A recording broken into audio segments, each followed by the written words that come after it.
how I rediscovered sexual liberation through fisting, as Blabs did all of the research on this. As news came out that Vice, one of the original alternatives to mainstream media, is pretty much dead, as Vice will cease publishing on Vice.com and lay off several hundred staffers, their CEO says, after it's just not profitable. It's simply not profitable for Vice to exist anymore. And the internet, right? Well, the internet has definitely rejoiced for this. What's interesting here is Blabs did a ton of research on this, and she talked about the well, Blabs, how about this? How about you give us a rundown of Vice really quick? Right, so Vice is like basically a media corporation, news, magazine, and the way that they self-described themselves was 5 key businesses within Vice. So Vice Magazine, Vice Studios, Vice TV, Vice News Division, and Virtue, which was just like a whole other thing in itself. And so it was first founded in 1994 in Montreal, Canada, and up until 2001, they had headquarters in Canada, and then they moved to, I believe it was Brooklyn, New York.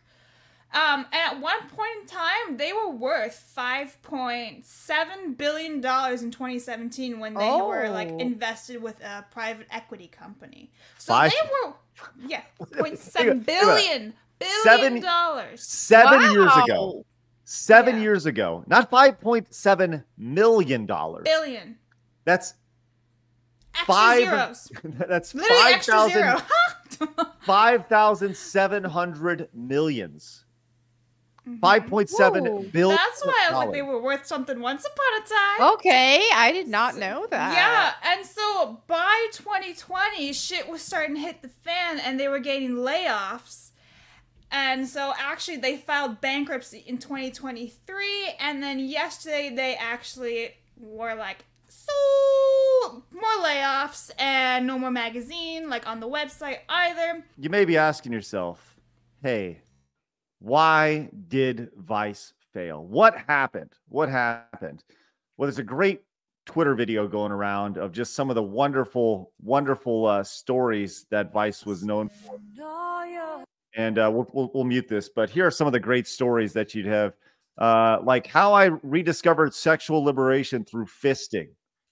These are headlines of the stories on Vice.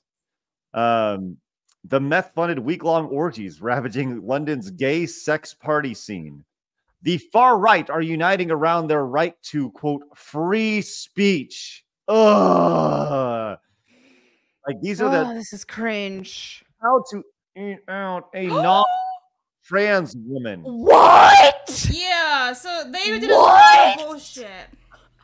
So these are the stories that, hey, here we are right here. Yes, you absolutely can be fat and fit.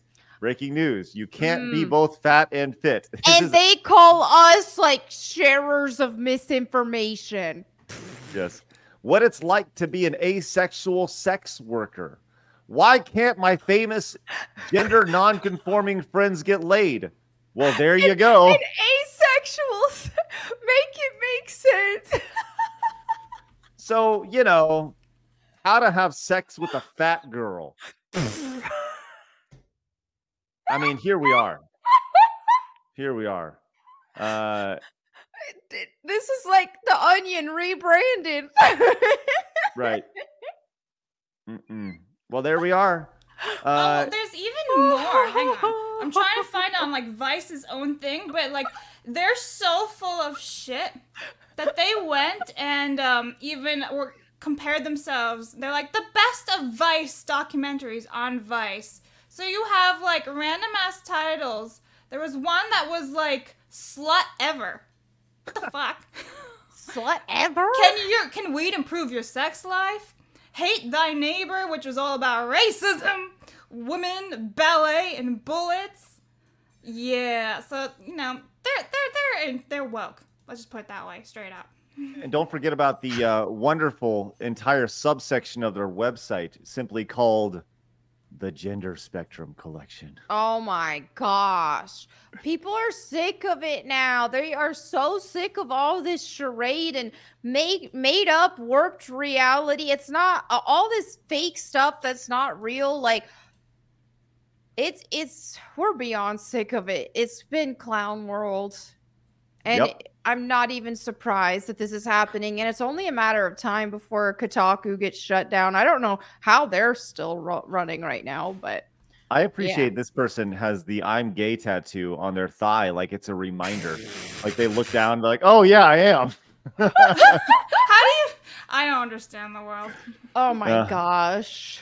So Wow. rest in peace, Vice. Now, a lot of people will point to what will happen to. They did have some good series called. There was one called Dark Side of the Ring, where they chronicled like wrestling stories, which people were really into, at least specifically in the wrestling community. Those are probably their best, most recent work.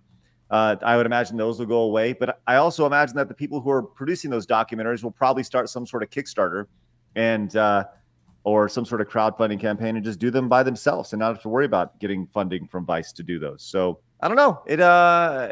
Rest in peace, Vice. You certainly won't be missed. And they are in advanced talks to sell the company to a company called Refinery 29, which is like the most late 2000s, early 2010 company name I've ever heard in my life. Yeah. So, good for them. Good for them. F off, you idiots. Yeah. Goodbye. They're not gonna be missed, and honestly, with YouTube on the rise and everything else, no one's gonna remember them in like 5 years. Be like, oh yeah, what was that company's name once upon a time? Oh, whatever, move on.